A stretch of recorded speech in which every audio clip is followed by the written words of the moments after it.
feel like we should have some theme music. All right. Here we are. We're live. Good evening, All right. America. Welcome.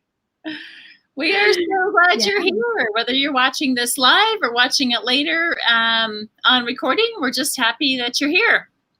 Talking about Parents' Survival Guide for Quaran-Teen. So I will introduce myself briefly. I'm Carrie. I call myself a parentologist, which means I define myself as a parent of 3 plus 3 stepkids. I teach parenting classes and provide parent coaching and family, individual, and couple therapy. I'm passionate about parent-teen relationships being healthy. And part of it's because I'm up to my eyeballs in teenagers. So when COVID happened, I decided I was going to offer some more classes online. And so I decided to overhaul my website. And I was looking around for some sample websites just to get ideas and inspiration. And I came across this awesome website of this interesting young woman named Kate Fitzsimons.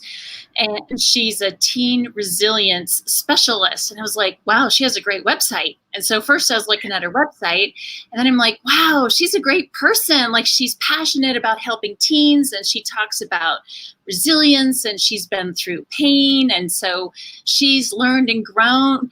And so I'm like, I need to talk to her. Like, she seems cool. So I sent a little contact, and we had a conversation, and there was a connection, and here we are. So welcome, Kate.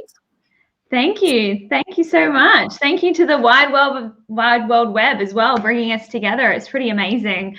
We are stuck in quarantine, but thank goodness for technology. And I'm very grateful you reached out, as I love everything you're about as well, Carrie. I'm not a parent myself, but I am also up to my eyeballs in teenagers because it's what I specialize in. It's what I'm passionate about because I really struggled so much myself as a teen. So I do what I do as a coach for teenagers, particularly building resilience, because I believe in being who I needed when I was younger. I went through high school with bad anxiety and eating disorder, and honestly just hating myself.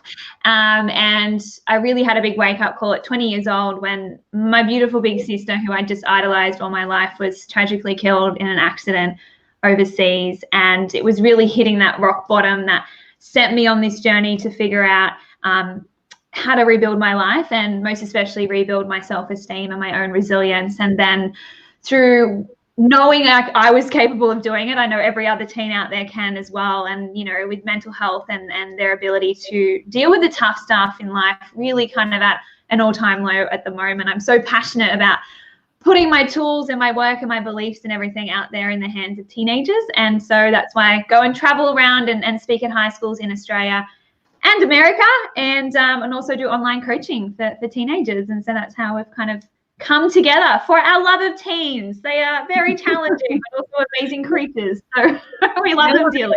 And I'm right now, it is Tuesday night at 7 in Denver, Colorado. And where are you, and what time is it?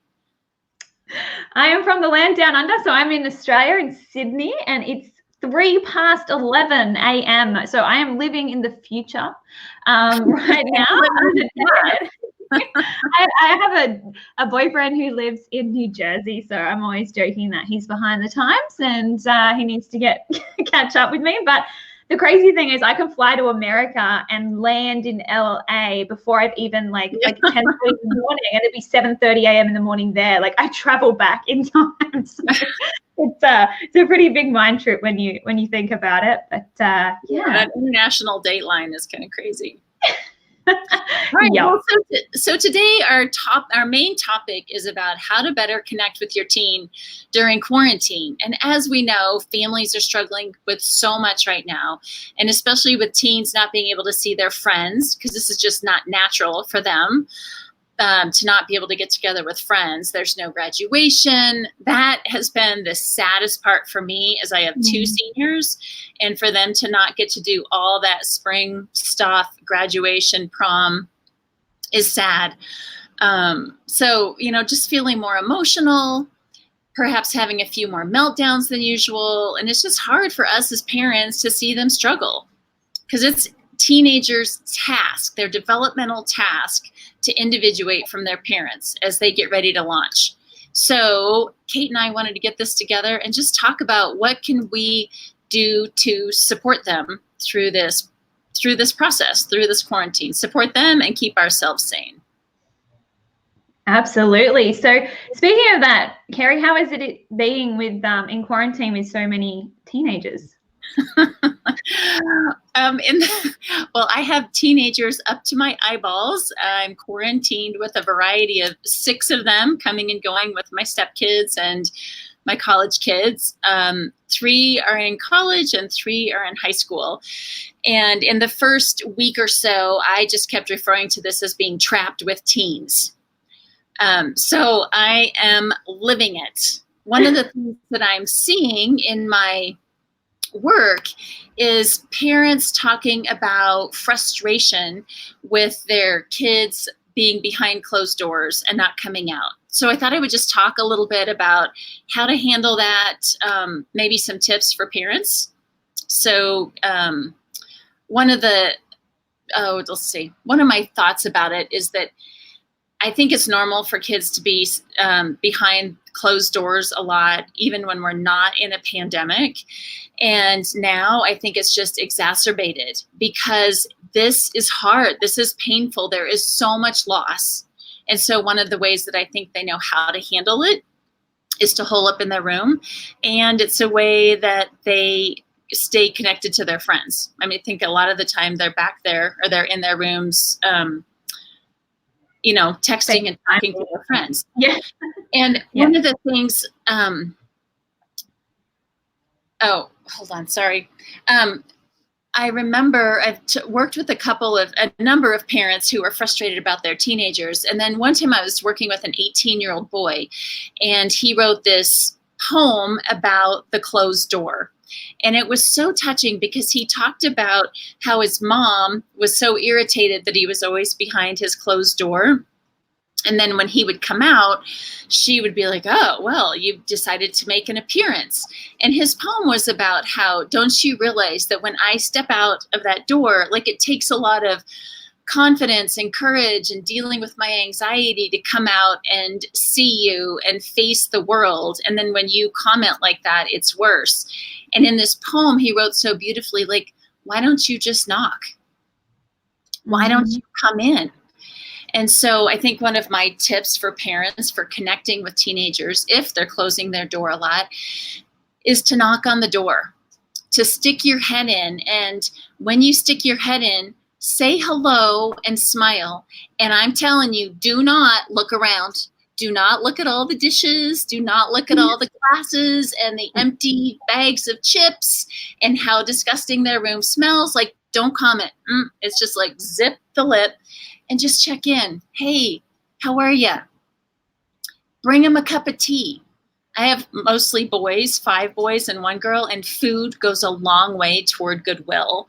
And so we want to train them that approaching us can actually be a pleasant experience. Mm-hmm. So we can just step in and say hi and maybe sit for a moment. Sometimes when I open my teenager's door, I'm greeted with, bye, Mom. I'm like, hey, I'm just saying hello. And sometimes I really get my panties in a bunch and I take it personally. And on my better days, I'm like, hey, nice to see you too. Yeah. And so I just think it's important for us to check in, ask how they're doing, pause. And I love this question that we could ask our kids of, so what do you wish your parents knew right now? Mm-hmm. And then listen, right? Just pause and listen. Yeah. So that would be one of my thoughts and one of my points of pain during having all these kids around during quarantine. I couldn't agree more. I mean, so much of the work I do with teenagers is they feel like their parents are trying to control them. Like I'm working with a teen. Well, she went to college now. She's had to come back and live with her parents some more. And she just felt like her mom was always giving her a hard time for being in her pajamas all day, and that made her frustrated. But I was showing her like the frustration was coming from the fact of what she was making that question mean? And she felt judged by her mom. And I think that's the biggest thing. As soon as we judge someone, we disconnect from them, we lose them. Like, as soon as we want someone to be different from who they really are and how they're being in the world, we disconnect. And so that's the biggest thing about planning on your teen being who they are. They're a teenager. When parents are like, my teen's pushing away from me, I'm like, wonderful, amazing. They have a healthy human brain, as teenagers are designed biologically to do that, to push away from their parents as they're preparing to leave the nest. So it's a very challenging time, as I know parents, how much they love their teens, but I couldn't agree more. Carrie, and just trying to show up, not from a place of judgment and looking about how many dishes they have, but purely just, hey, I'm here for you. I'm going to love you. And I always tell parents, love your teen enough to be the bad guy in their story, because you're always going to be. That's like, yeah, be the bad guy for them. Then there's always, they're going to need a bad guy. It best be you, because you have the ability to love them unconditionally. Right.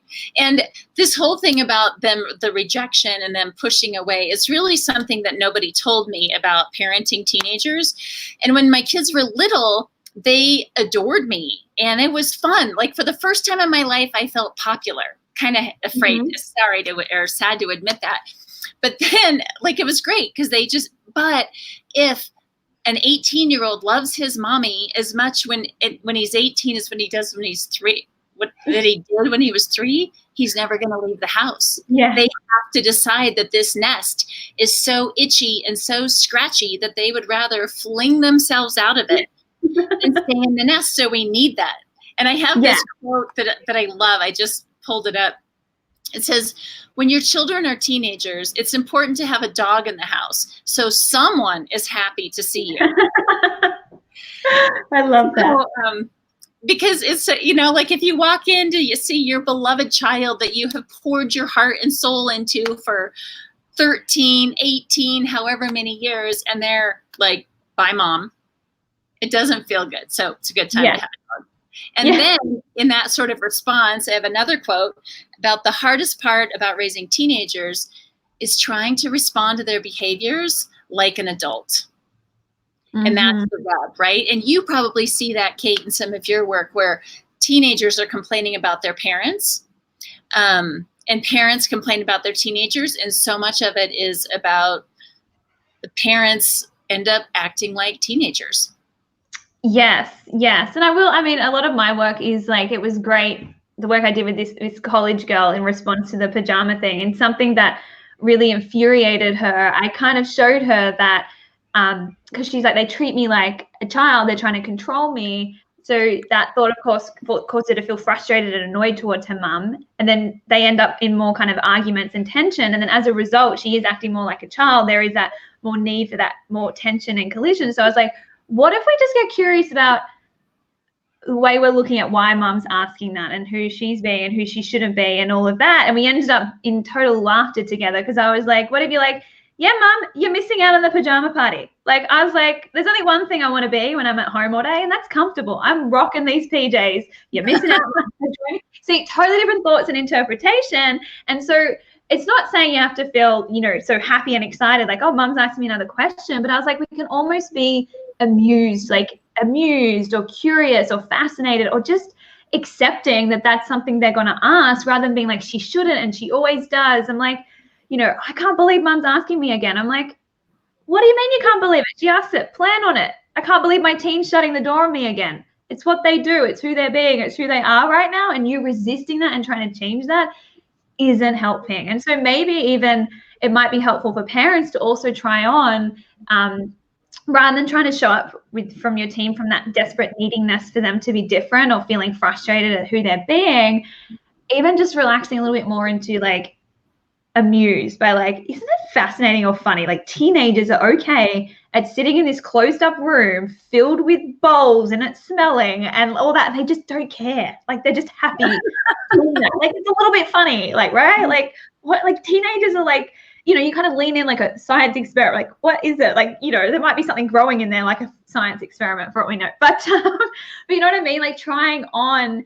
different feelings. Like, if you show up with your around your teen from those kind of feelings, your body language, your tone of voice, your presence is going to be very different for them, and they're not going to feel like you're trying to control them so much. And that will then change the dynamic of the relationship. So I think as much as I train with teens on getting them less focused on how the world should be and how that person should be, and think more about who they're being in the relationship with their parents. Now I'm chatting to parents. It's a great opportunity for you to be less focused on who your teen's being and being a little bit more reflecting on who they're being, and how perhaps, this wanting to control your teen is only pushing them further away, and that's not happening. But if you could feel less frustrated and less needy for them to be different, and just get fascinated about who they are and how you could connect to them at that level, like you were suggesting, like, okay, I can see you like food, I'll bring you some food. It just helps, and it just makes such a heaviness around the house just that little bit lighter, I find. Well, one of the things I love that you're saying, that I love so much that you're saying, is about having a sense of humor. And what you said is, I want to share about a research project that I don't know if I've told you about, that I did last summer. I had heard so much, maybe I did. I had heard so much about youth suicide. We've had a lot of youth suicide in Colorado. It's one of the higher states in the country for youth suicide. And I was like, what is it? Like, what can parents do, right? We're waiting for our therapists, our kids' therapists to fix them, or for the schools to do their anti-bullying programs and fix it, or for social media to stop being so hard on them. And I kind of had to go, what can we as parents do? So I thought, we need to ask the teens. We need to talk to the teenagers about what's the role of parents and families in kids' well-being.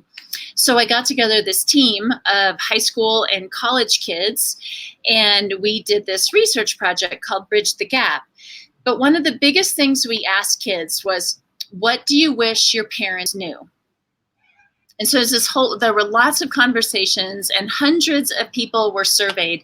And this all goes back to what you were just talking about how we see our teenagers. And there's a video at the bottom of my website, carriestutzman.com. At the bottom of the homepage, there's a video that the youth put together that is just the biggest number of answers to the question, what do you wish your parents knew? And it was so touching. But one of the things that really stood out to me is they want their parents to not see them as their projects or as extensions of, so kids don't want us to see them as extensions of us or as projects of us. They want us to see them as their own individuals, and to recognize that they have their own thoughts, their own ideas about politics and religion and their values. And so I think it stretches parents to, when they're little, we teach them everything. And when they get older, we need to step back, and instead of thinking that we control them, just be curious about who they are as people. So, it's a pajama party? Instead of criticizing that he's still in bed, what if I go grab my big teddy bear and bring in some milkshakes and like flop on the bed with her and go, okay, it's a pajama party, with a sense of humor, because they want us to be curious. And one of the things that came out in this study too, that shocked me, it really shocked me, is that more kids than I expected, they also want to know who we are as parents. No, they don't want to know who we are as parents. They want to know who we parents are as people. As humans, yep. As humans. And they want to be close, even though they don't act like it. That came up a lot. Yeah. So, yeah. And I think what's interesting, just to remind parents, like naturally as humans, everyone has this tendency, we are going to hide from judgment where we can. So if your teen just feels constantly judged by you, they're going to keep that door shut because they don't want to deal with that, and they're going to try and hide away from you. So if they can begin to feel less judgment around you, they're going to want to be around you more, because humans are naturally, they can tell, like they can see it in your eyes, the disappointment, like, oh, I've let mum and dad down again, wanting to hide away from that. In shame, right? Shame universally is an emotion that makes people hide away as well. So the more you judge them, the more they're gonna kind of withdraw. So you think you're doing like a good, like, you know, you should get out of your pajamas, you know, but then like they're only feeling like, oh, mum, like I'm letting mum down again or dad down again, like, you know, and hide away from that. So if you can make it more lighthearted or whatever, it's not a big deal, then maybe they might actually go and feel inspired to put some clothes on if they want. But if they don't, it's just like, it can be like a running joke in the family, you know. But I think moving on from that, Kerry, both you and I have also, I know, have like a shared idea and belief around the need for like kids to feel like happy, like get to the part where they feel better and they feel confident and they, you know, because I think the number one thing parents want, if we were to survey parents, is I just want my kid to be happy. Now I know I have my like beliefs around why this is actually something that is robbing them of their ability to be resilient and also parents' ability to be resilient. But I don't know if it's something you want to speak to at all first. No, you go ahead, because I think I'm going to love what you're saying, because it comes up in my parenting classes and parent coaching all the time, that we want to help them learn and not just try to be happy. But I'd love to hear what you have to say. Yeah, so. I mean, well, I just think, like, I find like it sounds like such a pretty sentiment, right? Like, I just want my child to be happy, and it would be great if we could totally control the world for them and everything went exactly how you wanted and it was all, you had all that power. But, you know, something like the coronavirus comes along and totally teaches, like, oh, hang on a second, I cannot control the world for my teen. It's completely in my power. And there are going to be things that happen in this world that your teen actually naturally wants to feel some sadness or disappointment over. Like, they don't want to feel happy that they can't go and graduate with all their friends, like how they thought for the last 13 years, you know, or they don't want to feel happy that grandma has a, you know, a diagnosis with cancer. Like, you know, there's so many things that happen where it's very natural to want to feel negative emotion. And I feel like with my work with teens, like the more parents like teaching teens, like, let's get to the part where you feel happy and don't be sad, like it's okay. Firstly, it's teaching them like to kind of fear negative emotion and think that something's gone terribly wrong when they start to feel anxious, and then they start feeling anxious about their anxiety or stressed about their stress. But then they also feel like they're letting mum and dad down when they are feeling really sad or, you know, disappointed or anything like that. So they're less likely to actually open up and be vulnerable about that, because I feel like so many of them are like, oh no, but I don't, you know, mum and dad just want me to be happy, so I just pretend like, you know, I'm fine, like, you know, and they're not able to have that genuine, open conversation that is needed to begin to process through that emotion. So a big way that teens will learn to just handle their emotions these days is to distract themselves from it with like Netflix and social media and everything like that. But just like how a baby learns to walk through actually walking and falling down and picking themselves back up and walking and falling down, it's the same with negative emotion. They learn how to handle negative emotion through allowing negative emotion to be there. But if mum and dad are coming along and trying to instantly make them feel better and not naturally allow that that space to feel it and to talk about it and you know, empathize with them and go, it's perfectly okay to feel sad about this. I understand, and I'm going to love you through it. And what do you need in this moment? Do you just want to cry? Do you want to hug? Do you want to go for like whatever it is? I think that's so important. And I always had this instinct, like I know within myself, I know I've gotten much better at handling my grief now through having to handle grief and figuring out what works for me. And if someone, you know, said I could take away your pain of like the grief, what cost is that? It would be taking away the love I have for my sister.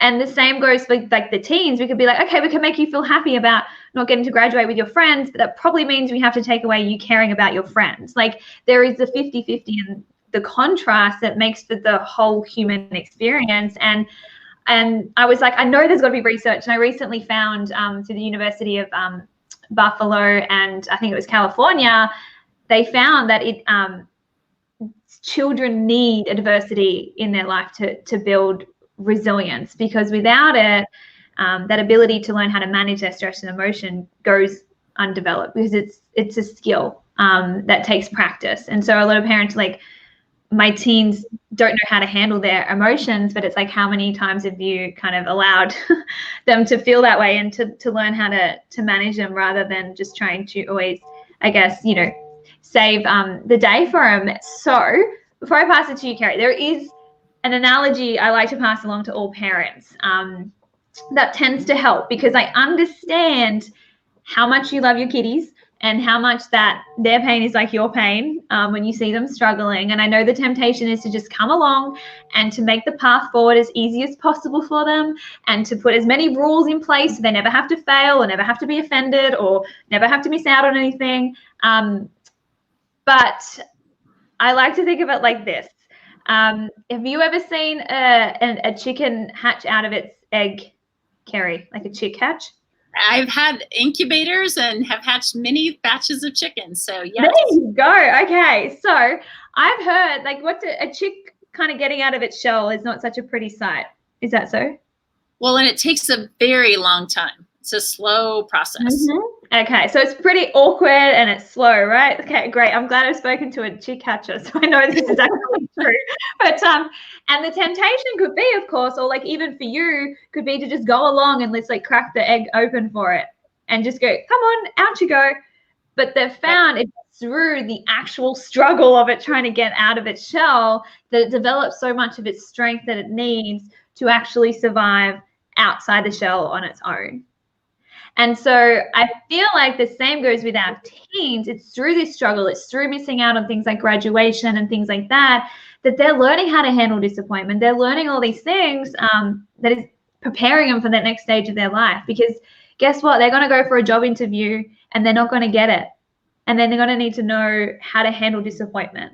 Or, you know, someone's going to dump them out of the blue and they're going to have to know how to handle the loss and grief. Like things are going to happen in the world and they're better off doing like having to handle it at a younger age and then being better prepared for what's to come next. I feel like this is giving them a new baseline of adversity that next time something happens, they're going to be like, yeah, but I managed to get through when the world pretty much shut down. Like I can do this, because I know I do that with my sister. It's like I managed to get through the loss of my sister.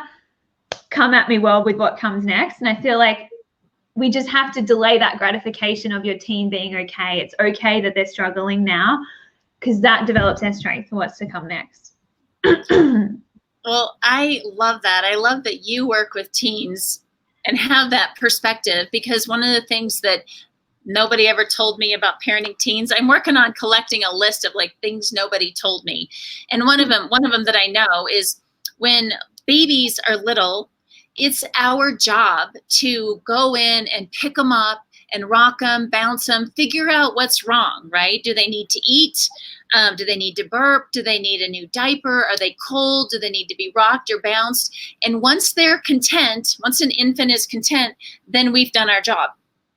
So Yeah. it's so unnatural, but it's so necessary to shift that as they get older, because if we keep treating them like that, we will ruin them.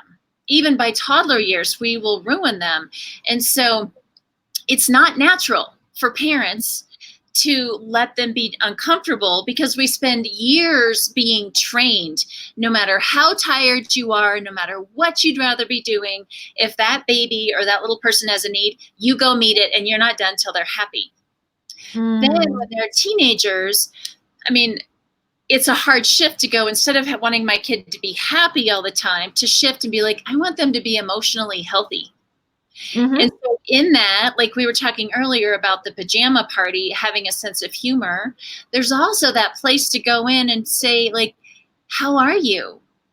And if they're sad, if they can let us know that they're sad, that is so valuable. Because in my therapy, one of the with clients, well, my own personal therapy too, actually, you know, like we all kind of have to look at what emotions were we encouraged and allowed to feel when we were young.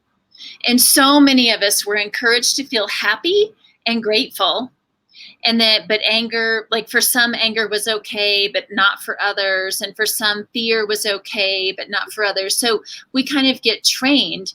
And so then people develop their habits. And so if I'm a parent who never really had a lot of freedom to express my sadness, and I've been trained to comfort and reassure my little kids, then when they're old, if they're sad, it's crushing for me. It's so hard to let them be sad because then I have to feel my sadness, Mm-hmm. right? Because it's hard to be happier than your most unhappy kid.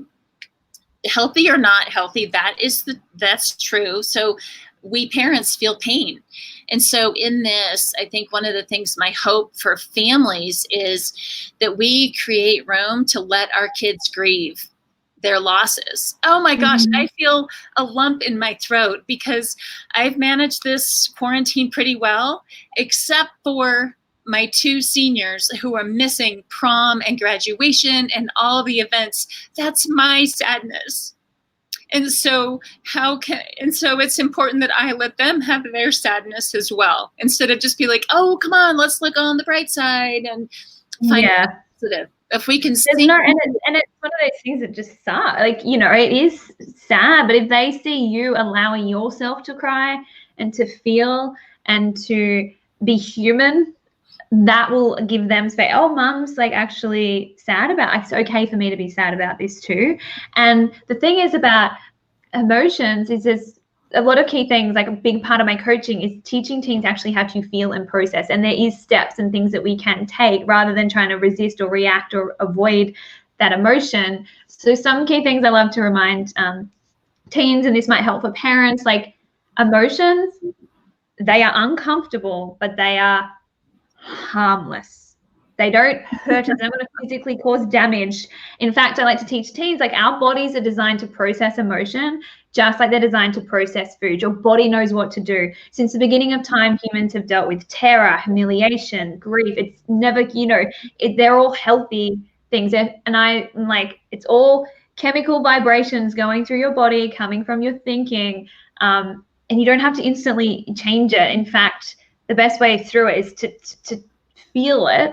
So that's one thing. And sometimes I'm like reminding myself, like, I've had days, like, especially just after losing someone, and you just know the intensity of the grief is going to be there for a very long time. It's like emotions, each one lasts for about 90 seconds, like an emotion the whole way through, feeling it through your body. So many people are like, oh no, if I actually allow space though, like, it's going to overtake me and it's just going to overwhelm with the emotion. But you'll find the exact opposite is true, because so many of us don't even know what an emotion feels like. We just know the resistance to it, that pushing against it or not letting it in. And that, of course, intensifies it. It's like holding a beach ball under the water. It's just going to come up in a bigger way than if you just allowed it to float beside you and just stay present with it. And so if you actually allow the process of just feeling and actually getting into your body, stop worrying about why it's causing it, what it is. But if you're like, okay, where do I actually feel grief? For me, it's in my chest. Like, I stay present and I feel it, and it actually lessens the intensity of it if you're willing to do that. And sometimes some of my coaching is literally talking my clients through their emotions. What color is it? How does it feel? Is it hot? Is it cold? Like, and getting them to stop fearing their feelings is huge. And I can just see in that moment. And it also, by asking yourself those questions and just slowing down and being present with the emotion, it stops your brain focusing on all of the thoughts and perspective that is kind of causing that emotion. So again, it stops you just being at the effect of it and more the watcher of it, and gives you some space too. So that's a really powerful thing. Just remind yourself, even if you see your teen in absolute hysterics or whatever, you're like, this is not harming them. They're okay. Just uncomfortable emotion. That's it's healthier. Yeah, it's healthier to let him to express it in a healthy way than to try to suppress it. Oh, resistance is the worst. I don't believe so many kids even know what it is to feel anxious. They just know the resistance of trying to avoid, distract, react, like sweep it, push against it. And that's what's way more exhausting and what leads to them spiraling into complete overwhelm and helplessness as well. So I think I'm not saying it's easy, parents, but think about that little shell. I just know, because I'm so much stronger in my life because I've had to struggle. So I think we can trust that in the big picture. I really believe if we can just keep them guiding on the right place, like, we have a very resilient kind of generation that is going to come from this. I see my grandparents and how the little things don't worry them half as much. And I know it's because they've lived through some pretty tough times before, and I think in a generation where everything's instant and they've gotten everything, they've lost the ability to practice resilience, because resilience is defined as overcoming the difficulties. They need difficult things in their life to practice their skills at growing resilience. So definitely. Yeah, right. Yeah, this generation is getting to feel it whether they want to or not.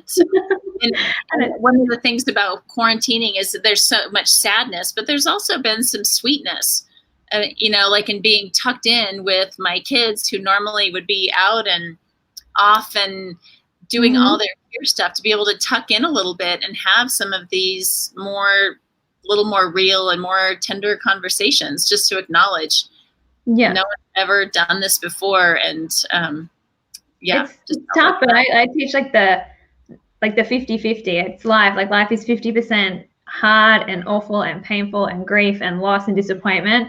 And then about 50% is like amazing, awesome, love, fulfilling, and all of that stuff. And so rather than thinking something's gone terribly wrong, it's just like, oh, that's the 50% of life, the tough stuff that can also make the other 50% so beautiful, so meaningful. And I think if we just stop teens thinking that we should live in the world that looks like Instagram, and understand that we don't. And my big thing is like, it's not trying to convince kids like, oh, the world's amazing, it's all rainbows and daisies. It's like, no, yeah, the world is really unfair sometimes, and we have to accept that. Yes. Resisting it, there's no upside to it. Are you ready to go to Q&A? Because we have one that somebody sent in. If anybody who is watching wants to text in a message, we would love to address it. But I have one here to read that somebody sent me. It says, my question is about my 14 and 16-year-old. How can I, as a parent, encourage them to find constructive activities this coming summer?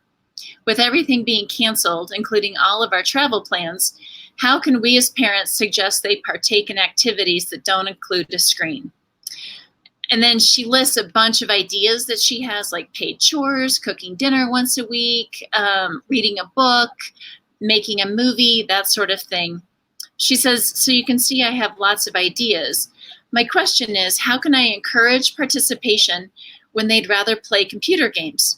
The older one will hopefully be working part-time. So I feel that one. And I have three comments about that. One is to use enforceable statements, which I will describe in just a second. But before that, not to expect enthusiasm. So the enforceable statements might be like to come up with tasks that we want our kids to do. And instead of giving them a command, to say things like, I'm happy to turn on the Wi-Fi or to give you screen time once you've done these things. Like once you've made, breakfast, or once you've made dinner, or once I've seen you read for an hour, then I'm happy to let you have screen time. It's so different to say what I will do, what I will allow, instead of saying you should be reading, right? That's annoying to anybody to have someone should on you. You should do this, you should do that. And it's way more effective on our part. And so the thing to remember with that is when we do that, not to expect enthusiasm, right? They are not going to be like, oh, wow, thank you so much. You are making me a better adult. This is good for my development.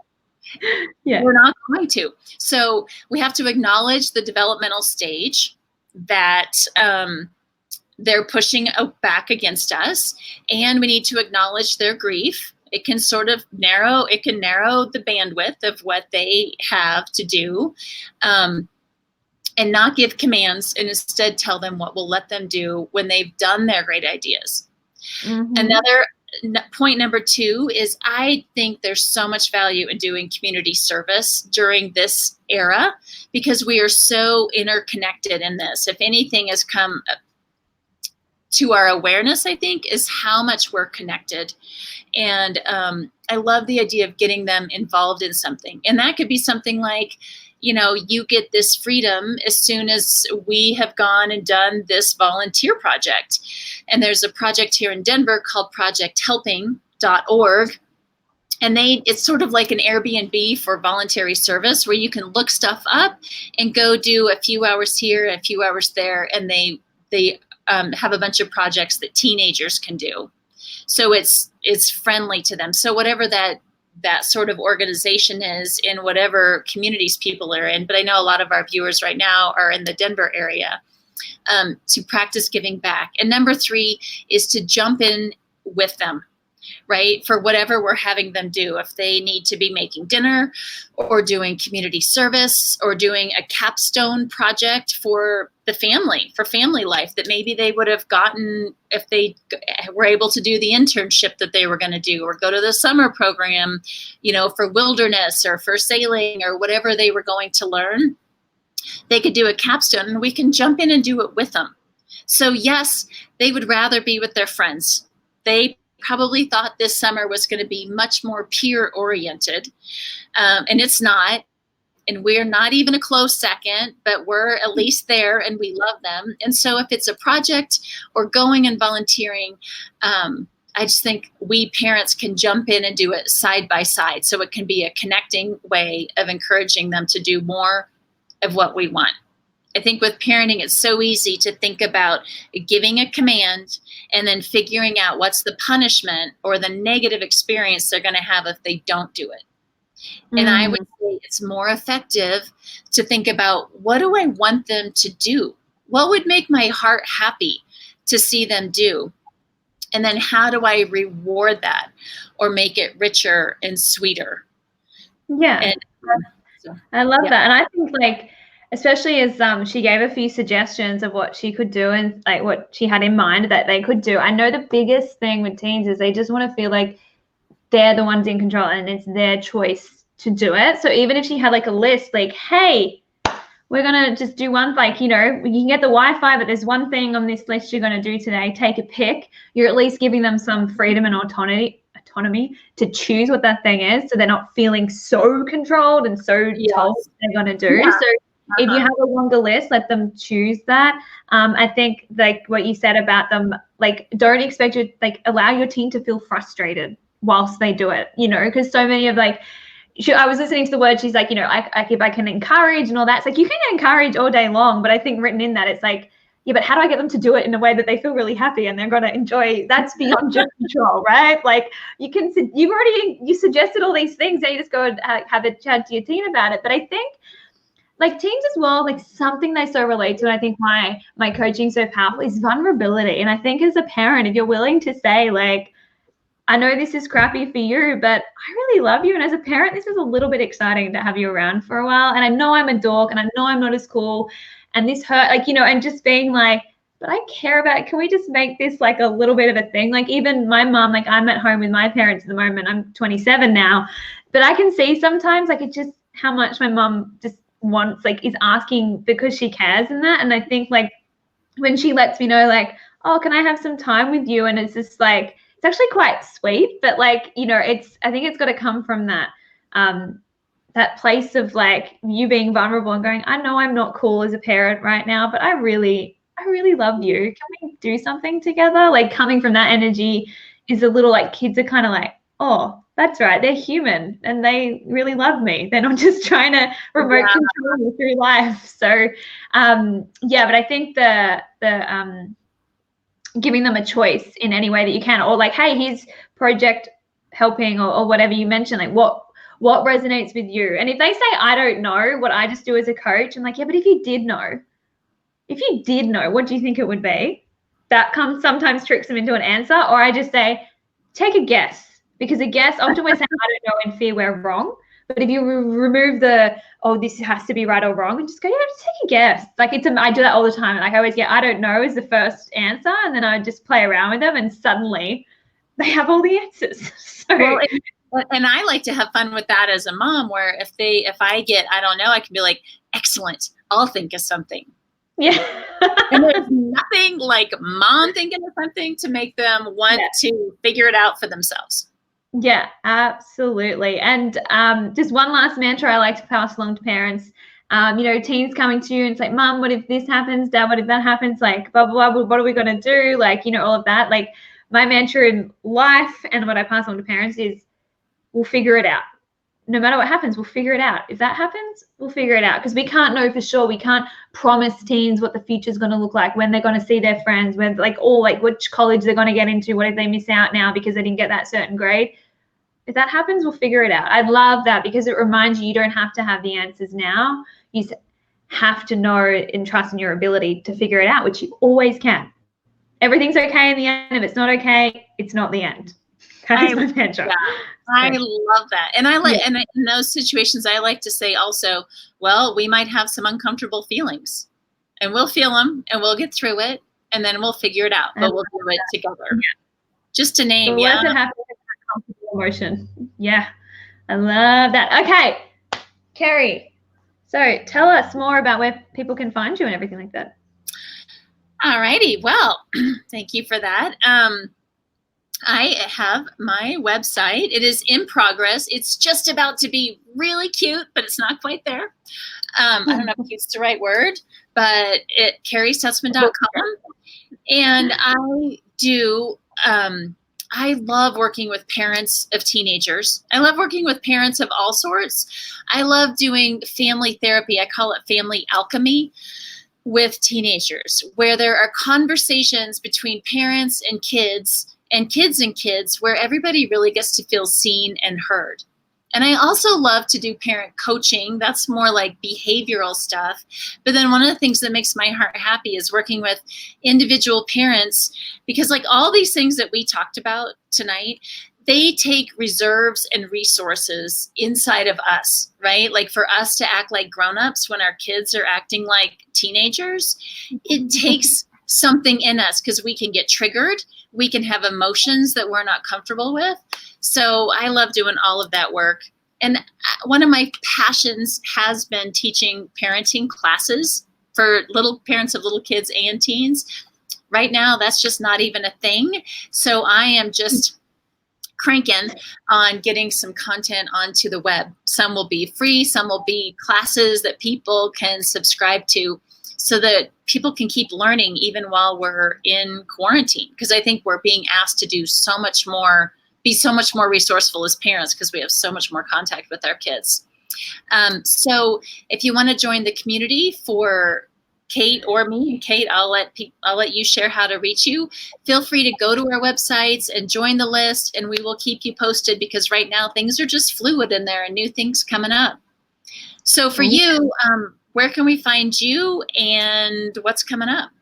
Yeah. Okay. Well, my website is katefitzsimons.com, or you've got it there. If you don't mind, I'm just going to quickly share my screen with something, because there's a cool little something that I want to offer people. If they're like, oh, you are kind of interesting, I'd like my team to learn your advice and take it on and not to be such a hot mess all the time. No, so I do have a podcast show for teenagers, which I absolutely love with all my heart. I've got over 90 episodes on there, dealing with all different kind of struggles, from overcoming procrastination, dealing with breakups, grief, body image, everything under the sun. I get my questions directly from my followers and listeners and students that I coach with. So I have a lot of fun on there. Can you see this, Kerry, my screen? No, I'm just looking at you. Oh, okay. Hang on. You might have to pop up on the underneath. Can you see where it says like show a little screen? Share screen. Oh, not for you. Like, that's okay if you can't. Hang on. Wait, that might be me. Oh, I can see it, but that's all right. Don't worry if you can't see the button. Should I leave it the way it is? It's okay. Don't worry. In case you accidentally turn us off. Basically, though, I put together a little it's a little sheet that has my top 5 podcasts for teens. So they're my most popular episodes. So things like how to reduce anxiety over like school grades, healing from a breakup, when positive thinking isn't working for you. So any teens that can't stand positive thinking, this is a great podcast. So it's something that you yourself can listen to learn some ideas. But I also encourage parents, like, happen to pop it when you're in the car or around the house, and they can begin to hear me talk. A lot of kids are like, start to accidentally hear me and listen and learn something. Shock horror. Yeah, so that's where you can learn more about some of my resilience message. As a coach, my greatest passion is to give the teens back the number one thing they're craving the most at this stage in their life, where there's so much out of their control. I give them back a sense of control over how they're feeling and they're reacting to things. My greatest passion is to teach kids the skill of response ability, and that is learning that they have a choice in how they respond to things. I'm quite passionate about integrating some psychology, but in a way that kids really kind of resonate and relate to. It's nothing too over the top, but it's some things that I wish I knew at a younger age. And it's all about, helping them build up their self-esteem and kind of get them out of that blame mode, which is something that robs so much of their resiliency, but learning that, they have a choice, and helping them make choices that help them show up more as the kind of person that they want to be and improve their relationships, and most especially the one that they have with themselves. So if you feel like your teen's kind of spiraling into a kind of overwhelmed place, I'm not a clinical psychologist or anything like that. I don't work with like the clinical diagnoses, but just I find more and more just teens are even struggling with just day-to-day setbacks and things like that. So my greatest passion is helping them better handle that so they can move forward in a positive way, which is what resilience is all about. So jump on my website, katefitzsimons.com, that you see there. You'll see you can download a little information pack which has all info about my coaching sessions, and we can jump on and have a quick chat, and I can see if we're a good fit for your team. But that's where you'll find me. Awesome. I've listened to some of your podcasts, and it's just like sitting and having a conversation with you. So they're easy to listen to and just delightful. Oh, thank you. I have so much fun. I can't believe there's 90 episodes on there now. I remember when it was just a baby seed in my mind, and now it's such a great way to connect with teens and just keep, as we said, keep putting value out there. This thing called humaning, as I call it, it's a tough gig being a human. So let's find our way through it together. So and thank you, Erin. Erin's been posting the links and everything for us. So huge thanks to Erin Day and to everyone who's joined us. Oh, Erin. Yeah, I saw a bunch of familiar names and I was excited. I was happy to see those. So thank you, everybody, for joining us. Kate, this was a blast talking with you. So I got you. All right. Remember, guys, we'll figure it out. All right. Bye-bye. See ya.